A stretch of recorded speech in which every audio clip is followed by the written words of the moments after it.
Hello students, चलिए हम लोग फर्स्ट यूनिट का कुछ बाबू ऑब्जेक्टिव क्वेश्चन देखते हैं।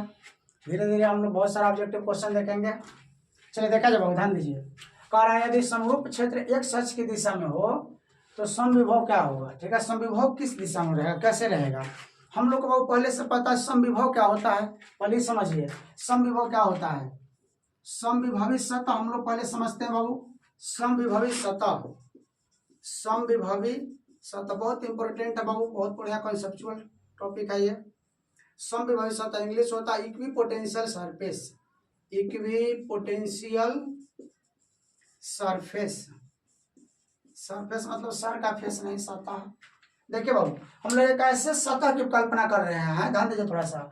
एक ऐसे सतह की कल्पना कर रहे हैं बाबू जो क्या रहेगा कि जिसके हर बिंदु पर विभव समान रहेगा। उसे हम लोग कहते हैं समविभवी सतह। नामे से क्लियर है, सम माने का समान, कौन सी समान रहेगा, विभव कहाँ समान रहेगा, सतह पर। यानी वैसा सतह जिसके प्रत्येक बिंदु पर विभव का मान समान हो, समविभवी सतह कहलाता है। ठीक है बाबू, फिर से एक बार, समविभवी सतह किसे कहा जाता है, वैसा सतह जिसके प्रत्येक बिंदु पर विभव का मान समान हो।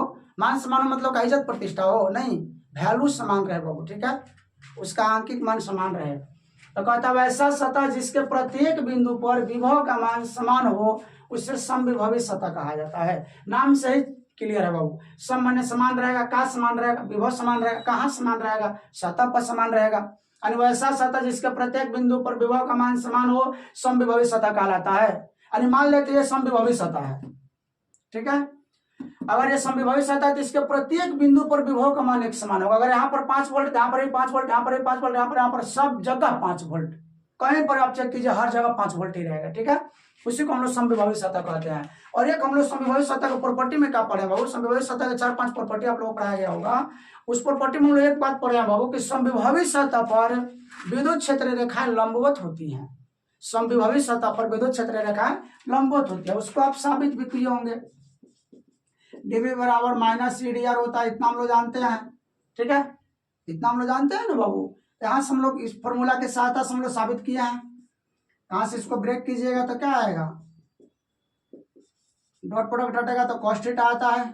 इस फॉर्मूला के सहायता से बाबू हम लोग समविभवी सतह पर प्रूव किया है कि विद्युत क्षेत्र रेखा क्या होता है, लंबवत होता है। समविभवी सतह पर विद्युत क्षेत्र रेखा लंबवत होता है। ठीक है, तो यहाँ पर देखिए समविभवी सतह अगर हमारा पूछा जाए क्या चीज की समविभवी सतह किधर की ओर है, तो क्षेत्र देखते हैं कि हम क्षेत्र किधर की ओर होगा, एक्स एक्सिस में है। क्षेत्र किधर की ओर है, एक सच में है। अगर इसको देखा जाए बाबू तो ये वाला हमारा एक सच है, एक सच ये वाला हो गया, और ये वाला मेरा हो गया जेड तल, जेड एक्सिस हो गया, और ये मेरा हो गया Y axis, X axis, Y axis, Z axis.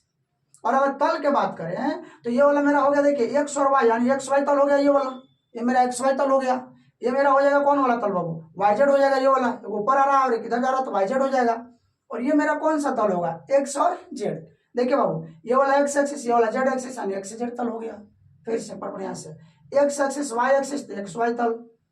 और इधर हम लोग आएंगे तो ऊपर हाइट हो रहा है, कुछ हाइट हो रहा है, और इधर आ रहा बाहर निकल रहा है तो ये वाई और कौन हो गया, जेड तल। ये वाला मेरा हो गया जेड और एक्स तल, एक्स और जेड भी कह सकते हैं। तो हम लोग के ये पता है कि विद्युत क्षेत्र जो होगा, ये जो क्षेत्र होगा किस पर लंबवत होगा, समविभवी सतह पर लंबवत होगा। तो एक्स एक्सिस कौन पर लंबवत होता है, वाई जेड पर लंबवत होता है। यानी वाई जेड तल हमारा हो जाएगा दिशा, किधर कर हो जाएगा, वाई जेड। इसमें डायरेक्ट मोटा मोटी ध्यान रखिए कि जकर नाम लेगा ओकरा छोड़ के बाकी सब आंसर हो जाएगा। एक्स नाम लेते एक्स वाला छोड़ के वाई जेड हमारा आंसर हो जाएगा। अगर वाई एक्सिस नाम लेता बाबू एक्स जेड आंसर होता, अगर जेड एक्सिस नाम लेता एक्स वाई आंसर होता। ठीक है, चलिए आगे हम लोग देखेंगे बाबू। ये क्वेश्चन बाबू बार बार रिपीट होता है कि यदि एक न्यूट्रल वस्तु को हम लोग क्या करते हैं बाबू, आवेशित करते हैं, धन आवेशित करें या ऋण आवेशित करें, आवेशित करते हैं तो उसके द्रव्यमान पर क्या प्रभाव पड़ता है। ठीक है, ध्यान दीजिए फिर से कहता है कि यदि एक वस्तु को आवेशित किया जाए, यदि एक न्यूट्रल वस्तु के, डायरेक्ट वस्तु में कहे तो न्यूट्रल समझ के चलिए। यदि एक वस्तु को आवेशित किया जाए, आवेशित किया जाए तो उसके द्रव्यमान पर क्या प्रभाव पड़ेगा, उसके द्रव्यमान पर क्या प्रभाव पड़ेगा। ऑप्शन में आपको मिलेगा बाबू बढ़ जाएगा, दूसरा का ऑप्शन घट जाएगा, तीसरा का ऑप्शन रहेगा बाबू बढ़ भी सकता है,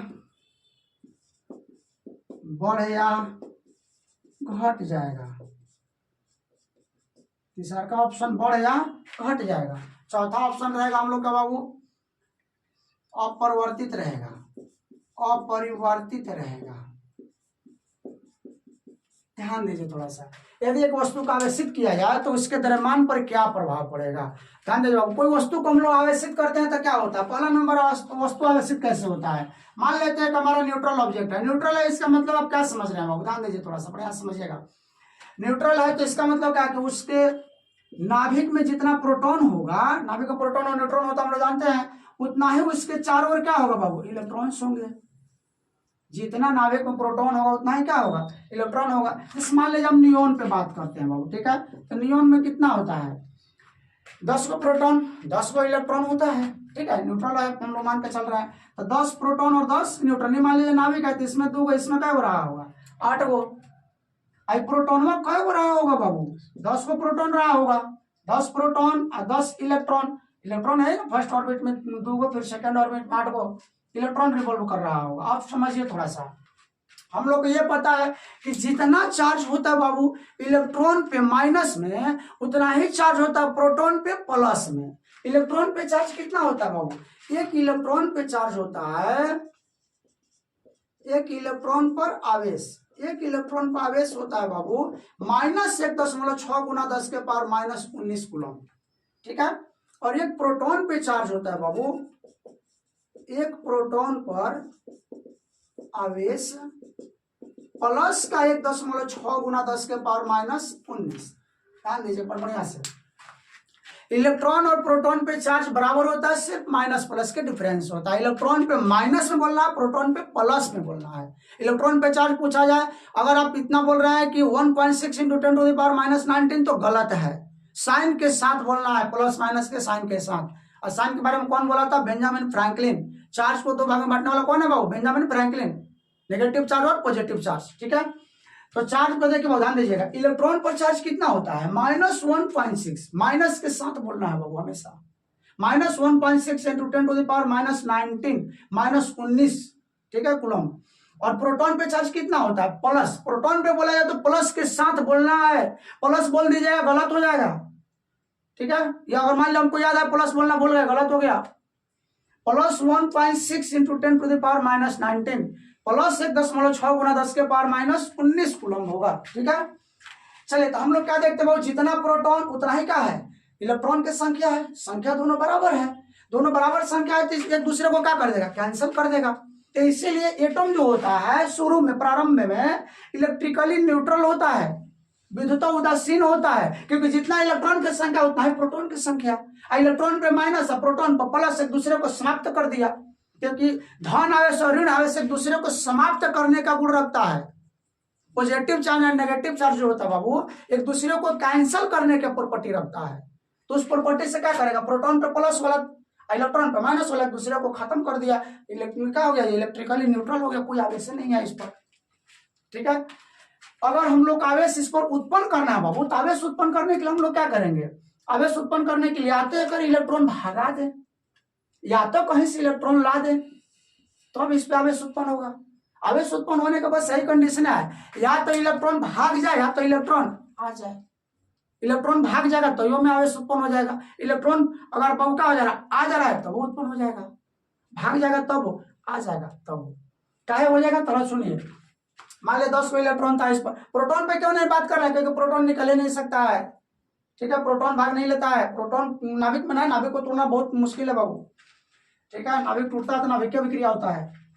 चलो देखा जाए, यहाँ पर समझिए, हम लोग इलेक्ट्रॉन पे देखते हैं, ध्यान दीजिए। मान लीजिए हम लोग इलेक्ट्रॉन 2 इलेक्ट्रॉन भगा देते हैं, 2 इलेक्ट्रॉन भगा दिए बाबू, 2 इलेक्ट्रॉन भागे तब एक कई इलेक्ट्रॉन बचेगा, पहले से कई इलेक्ट्रॉन था, पहले से इलेक्ट्रॉन था मेरे पास 10 गो, 10 गो प्रोटॉन था तो 10 इलेक्ट्रॉन 10 प्रोटॉन खत्म हो गया था। अब 2 इलेक्ट्रॉन भाग गया तो इलेक्ट्रॉन में कई गो रह गया, 8 गो, 8 इलेक्ट्रॉन, अब 8 प्रोटॉन को ना खत्म करेगा तो 2 तो प्रोटॉन की संख्या बढ़ गया।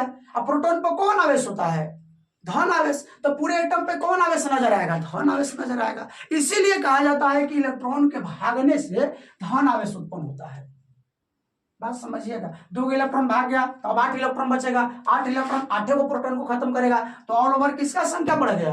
प्रोटॉन के। अब प्रोटॉन पर कौन आवेश? धन आवेश, तो धन आवेश उत्पन्न होगा। इसीलिए कहा जाता है कि इलेक्ट्रॉन के भागने से धन आवेश उत्पन्न होता है। भागे से धन आवेश, भागे से धन आवेश, ठीक है, याद रखिएगा।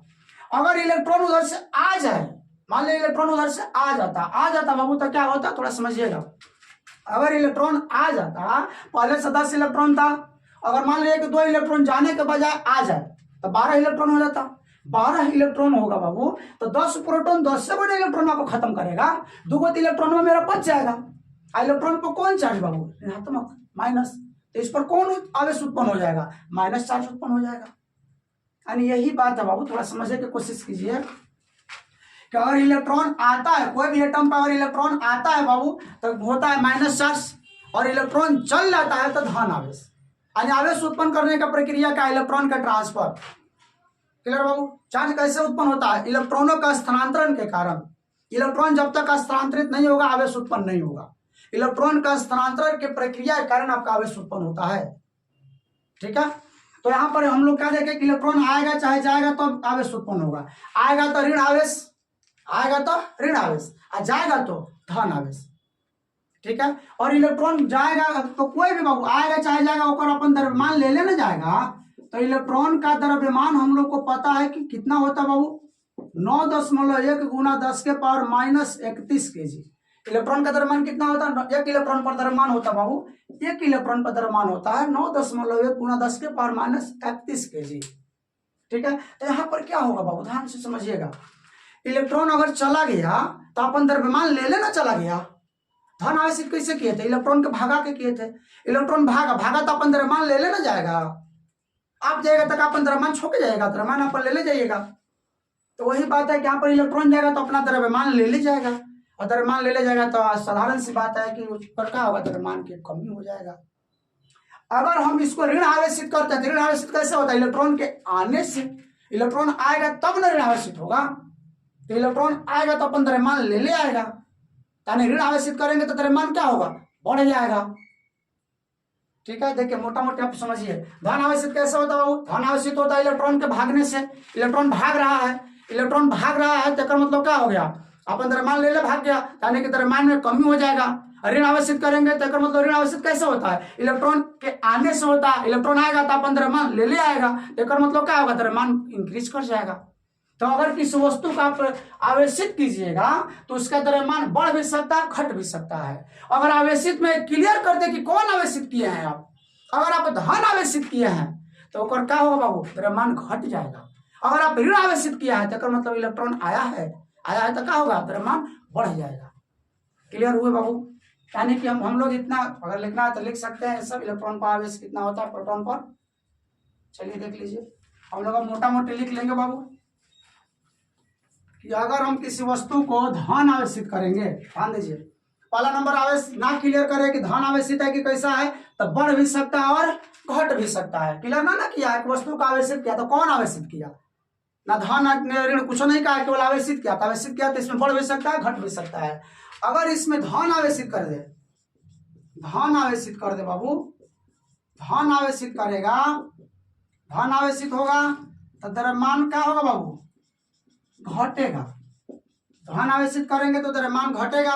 और अगर बाबू हम लोग ऋण आवेशित करेंगे, ऋण आवेशित करेंगे तो द्रव्यमान क्या होगा बाबू? बढ़ेगा, द्रव्यमान बढ़ेगा। चलिए इतना समझ में आ गया। यानी कि अगर किसी वस्तु को आप आवेशित करते हैं तो उसका द्रव्यमान परिवर्तित होता है, परिवर्तित तो होगा, ठीक है। चलिए देख लीजिएगा।